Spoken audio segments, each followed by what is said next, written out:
என்னெல்லாம் சாப்பிட்றோமோ அதை வந்து சத்துக்களை தனியாகவும் கழிவுகளை தனியாகவும் பிரித்து கொடுக்குற வேலைகளை லிவர் பார்க்குது. முக்கியமாக லிவர் வந்து கிட்டத்தட்ட 50% வந்து கெட்டுப்போனால் மட்டும்தான் நமக்கு அது இன்ஃபெக்ஷன் கொடுக்கும். சயின்ஸில் ஃபேட்டி லிவர்னு சொல்லுவாங்க. நம்மளுடைய லிவரில் கொழுப்பு அதிகமாக இருந்துச்சு அப்படின்னா அது நமக்கு வயிறு உபசத்தை கொடுக்கும். லிவர் வந்து ப்ராப்ளம் இருந்தாலும் இல்லைனாலும் நமக்கு மலம் ஃப்ரீயாக போய்ட்டால் லிவர் ப்ராப்ளம் வராது. ஸோ அது சரியாக போயிடும். இயற்கை முறையில் செய்யக்கூடிய ஒரு டீடாக்ஸ் கல்லீரலை வந்து சுத்தம் பண்ணுறதுக்கு இது ரொம்ப ரொம்ப சப்போர்ட் பண்ணுது இந்த கொத்தமல்லி இலை.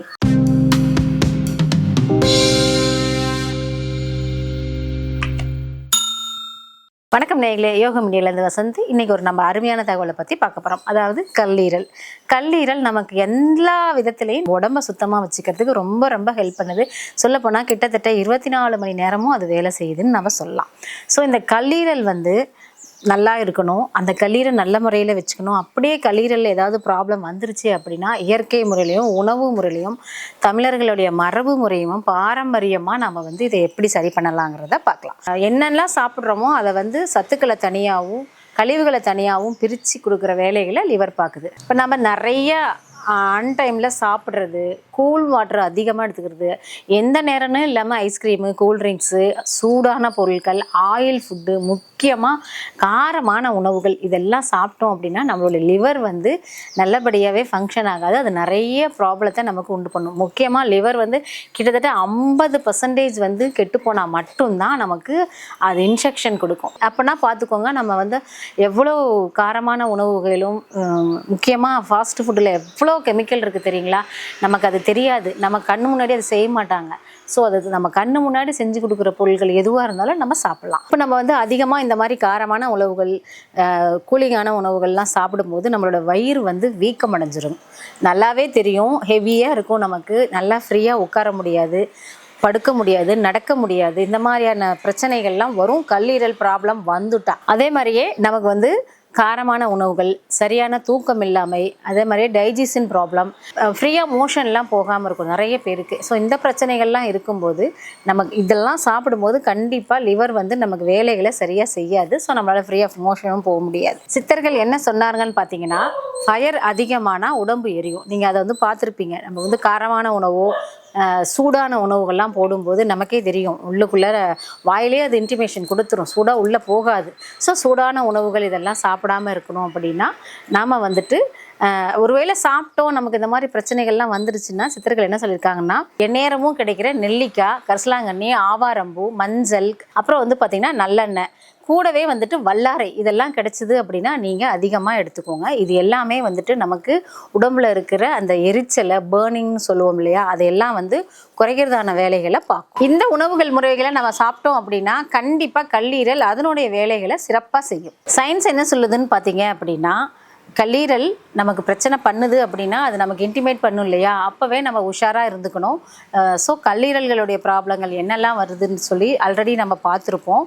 கூடவே வந்துட்டு நம்ம வந்து மஞ்சள், அதாவது சந்தனம் இருக்கு இல்லையா, கோவில்களில் அதிகமாக உபயோகப்படுத்துகிற சந்தனம் இருக்குல்ல, அதை நம்மளை அதிகமாக விட்டுக்க சொல்கிறாங்க சூடு குறையிறதுக்கு. இதெல்லாம் வந்து அறிவியல் ரீதியாக அப்போயே வந்து நடைமுறையில் இருந்திருக்கு. இப்போ தான் சந்தனம் வைக்கிறதுனா என்ன சொல்கிறது, சும்மா கொஞ்சமாக வைங்கன்றாங்க. சந்தனம் கிடைக்கும்போது பூசணும் வாய்ப்பு கிடைக்காது, நல்லா எடுத்து போட்டுக்கோங்க. இல்லையா என்னால் அவ்வளோலாம் பண்ண முடியலன்னா வீட்டிலையே சந்தனம் பேக் ஒன்று போட்டுக்கோங்க. ரொம்ப சூப்பராக இருக்கும். நல்லா ஃபேஸ்க்கு போட்டு அந்த சூடெல்லாம் அது குறைக்குங்க. நல்ல ஒரு ரெமெடி. நமக்கு உடம்புலையும் போட முடிஞ்சால் போட்டு நீங்கள் சந்தனம் கம்பல்சரி யூஸ் பண்ணி பழகுங்க. சயின்ஸில் ஃபேட்டி லிவர்னு சொல்லுவாங்க. நம்மளுடைய லிவரில் கொழுப்பு அதிகமாக இருந்துச்சு அப்படின்னா அது நமக்கு வயிறு உபசத்தை கொடுக்கும். அதனால் நம்ம வந்து சர்க்கரைகளை குறைச்சிக்கலாம், சூடாக சாப்பிட்றத குறைச்சிக்கலாம், காரங்களை குறைச்சிக்கலாம். இதெல்லாம் ஓரளவுக்கு நமக்கு நல்ல ஒரு ரெமெடி. வயிறு வீங்கிடுச்சு உபசமாக இருந்தாலே நமக்கு தெரியும் நம்ம வந்து ஒரு மன அழுத்தத்தில், டென்ஷனில், ப்ரெஷரில் தான் இருப்போம். ஸோ கொஞ்சம் இதெல்லாம் நம்ம சரி பண்ணிக்கிட்டோம் அப்படின்னா ஓரளவுக்கு நமக்கு உடம்பு பிரச்சனைகள் வராமல் இருக்கும். கல்லீரல் ப்ராப்ளம் வந்துருச்சு அப்படின்னா அதை வந்து க்யூர் பண்ணுறதுக்கு வீட்டிலே ரெமெடி என்னெல்லாம் பண்ணலான்றதை சொல்கிறேன். காலையில் எம்டி ஸ்டமக்கில் நெல்லிக்காய் ப்ளஸ் லெமன் இருக்கு இல்லையா, அதை வந்து ஒரு வெதுவெதுப்பான சுடுதண்ணியில் ஒன்று நீங்கள் ஜூஸாக எடுத்து சுடுதண்ணி மிக்ஸ் பண்ணி குடிச்சிருங்க. இல்லை அப்படின்னா அதை வந்து கொஞ்சம் வேக வச்சு கூட நீங்கள் வடிகட்டி குடிக்கலாம். உங்களுக்கு எப்படி இஷ்டமாக இருக்கோ அந்த மாதிரி செஞ்சுக்கோங்க. எப்படியாவது ஒன்று நெல்லிக்காயும் நம்மளுடைய லெமனோடைய கலந்து மிக்ஸ் பண்ணி உடம்புக்கு எடுத்துக்கோங்க. வயிற்றுக்குள்ளே இன்டேக்காக எடுத்துக்கிட்டிங்க அப்படின்னா அது ரொம்ப உங்களுக்கு ஒரு ஒரு நல்ல ரெமடி. ஆம்லா ஜூஸ் குடிக்கும்போது நமக்கு வந்து பார்த்திங்கன்னா டைஜஷன் ப்ராப்ளம் எல்லாமே சரியாயிடும். இந்த வயிறு உபசம்லாம் வருது இல்லையா, அதெல்லாம் வரவே வராது. நீங்கள் வந்து அளவாக சாப்பிட்டுக்கணும், அது முக்கியம். நம்ம வீடியோவில் சொல்லிட்டாங்க நம்ம என்ன வேணாலும் சாப்பிட்டுட்டு இதை குடிச்சிக்கலான்ற மைண்ட் செட்டில் இருக்காதீங்க. அளவாக சாப்பிட்டா நமக்கு எந்த பிரச்சனையும் இல்லை. கம்பல்சரி ஈவினிங் வந்துட்டு நம்ம டீ குடிப்போம் இல்லையா, அப்போ ஆவாரம் போட்டு எடுத்துக்கோங்க, ரொம்ப பெட்டர். இது லிவர் ப்ராப்ளம் இருக்கிறவங்க தான் சாப்பிடணும்னு இல்லை, யார் வேணாலும் ஆவாரம் போட்டு டீ சாப்பிட்லாம். அது வந்து பார்த்திங்கன்னா உங்களுடைய லிவரில் இருக்கிற கொழுப்புகளையும் கரைச்சி லிவரில் டீடாக்ஸ் பண்ணி நம்மளோட கழிவுகளை எல்லாத்தையுமே வெளியே தள்ளுறதுக்கு ரொம்ப ரொம்ப சப்போர்ட் பண்ணும். ஸோ ஆவாரம் பூட்டி ட்ரை பண்ணுங்கள். கொத்தமல்லி இலை இருக்குது இல்லையா, அதில் நீங்கள் ஜூஸ் போட்டு குடிங்க. கொஞ்சம் அது வந்து எப்படி சொல்கிறது, வாமாத ஒரு மாதிரி துவர்க்கிற மாதிரி இருக்கும், காரமாகவும் இருக்கும். அது கொத்தமல்லி ஒரு கட்டு போடுறீங்கன்னா ஒரு அரை மூடி தேங்காய் போட்டுருங்க, போட்டு நாட்டு சக்கரை மிக்ஸ் பண்ணி குடிச்சிருங்க. உங்களுக்கு வந்து பார்த்திங்கன்னா ஹீட் எல்லாம் ரெடியூஸ் ஆகி, இப்போ இந்த கல்லீரல் ப்ராப்ளம் வந்தால் நிச்சயமாக யூரின் வந்து நல்லா டார்க் எல்லோவாக போகும். ஸோ அந்த யூரினும் வந்து கிளியராக வரும். நம்மளுக்கு வந்து நல்ல ஒரு இயற்கை முறையில் செய்யக்கூடிய ஒரு டீடாக்ஸ், கல்லீரலை வந்து சுத்தம் பண்ணுறதுக்கு இது ரொம்ப ரொம்ப சப்போர்ட் பண்ணுது இந்த கொத்தமல்லி இலை. அவசியம் நீங்கள் வந்துட்டு சுடுதண்ணியில் கொஞ்சம் விளக்கெண்ணெய் மிக்ஸ் பண்ணி குடிச்சிருங்க. இதை நான் ஏற்கனவே சொல்லியிருப்போம். குழந்தைங்களுக்கு இதுதான் வந்து ஒரு நல்ல ரெமடி. காலையில் எந்திரிச்ச உடனே இந்த எண்ணெயை வந்து கொடுத்தா அப்படின்னா அதில் வந்து தாய்ப்பால் கலந்து கொடுப்பாங்க, குழந்தைக்கு ஃப்ரீயாக மோஷன் போகும். இப்போ அதெல்லாம் யாரும் வைக்கிறதே கிடையாது. நாம் கம்பல்சரி விளக்கெண்ணெயில் கொஞ்சம் சுடுதண்ணி மிக்ஸ் பண்ணி குடிச்சிருங்க. நல்லா உங்களால் எவ்வளவு சூடாக குடிக்க முடியுமோ அந்த சூட்டில் குடிச்சிருங்க. லிவர் வந்து ப்ராப்ளம் இருந்தாலும் இல்லைனாலும் நமக்கு மலம் ஃப்ரீயாக போயிட்டால் லிவர் ப்ராப்ளம் வராது. ஸோ அது சரியாக போயிடும். நீட்டாக நமக்கு ஃப்ரீயாக மோஷன் போகிறதுக்கு சப்போர்ட் பண்ணும். அடுத்தது வந்து பார்த்திங்கன்னா முருங்கை இலை இருக்கு இல்லையா, அது நல்ல ஒரு ரெமடிங்க.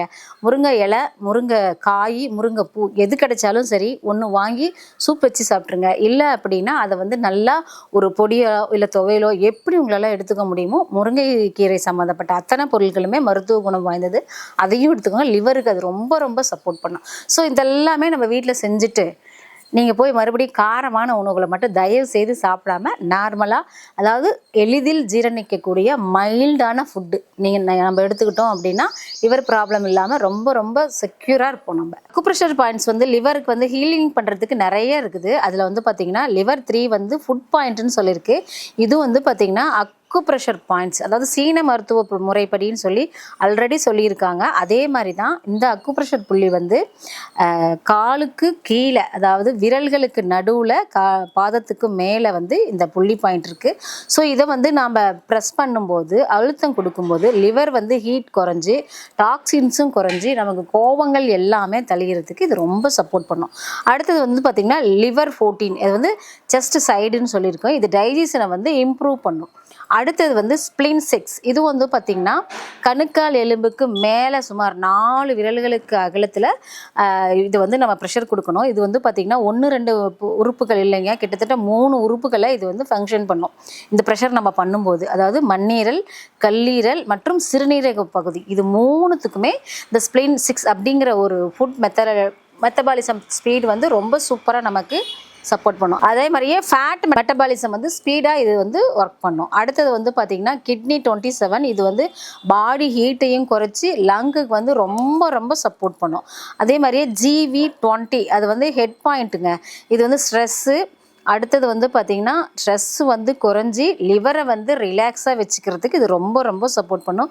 ஸோ இந்த அக்குப்ரெஷர் பாயிண்ட்டை நீங்கள் யூஸ் பண்ணி, சீன மருத்துவப்படின்னு சொல்லுவாங்க, அது உண்மையாலுமே நல்லா ஒர்க் பண்ணுது.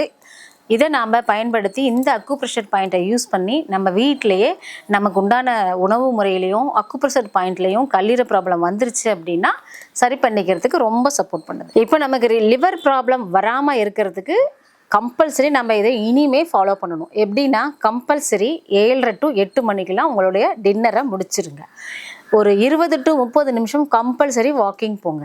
அதே மாதிரியே மைல்டு ஃபுட்டாக எடுத்துக்கோங்க. கம்பல்சரி நான் சொன்னேன் இல்லையா, 2 க்ரீன் வாட்டர் நீங்கள் எடுத்துக்கலாம். ஒன்று சோம்பு தண்ணி, இன்னொன்று வந்து பச்சையில் இருந்து நம்ம வந்துட்டு இந்த கொத்தமல்லி சொன்னோம் இல்லையா, அந்த தண்ணி. உங்களால் 2மே நீங்கள் எடுக்க முடிஞ்சாலும் எடுத்துக்கலாம், ரொம்ப நல்லது.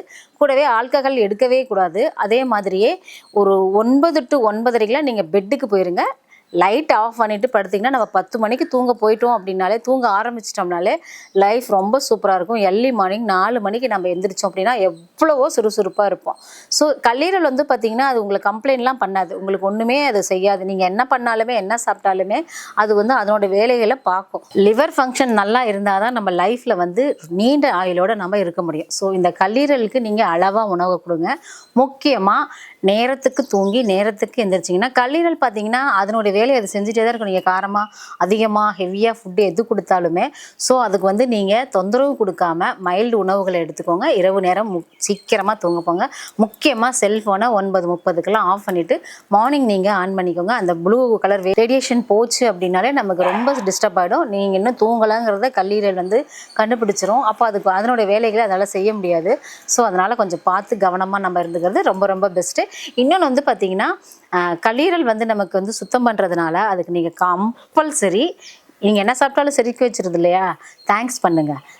ரெகுலராக தினமும் கல்லீரலுக்கு நன்றி சொல்லுங்கள். ஒரு 3 தடவை நன்றி சொல்லிவிட்டு தூங்க போங்க. அடுத்த நாள் உங்களுக்கு ரொம்ப ரொம்ப இனிய நாளாக அமைய என்னுடைய வாழ்த்துக்கள். நாளைக்கு வேற ஒரு பதிவில் உங்களை நான் வந்து சந்திக்கிறேன். அது வரைக்கும் உங்களிடமிருந்து விடைபெறுவது உங்கள் வசந்தி. நன்றி.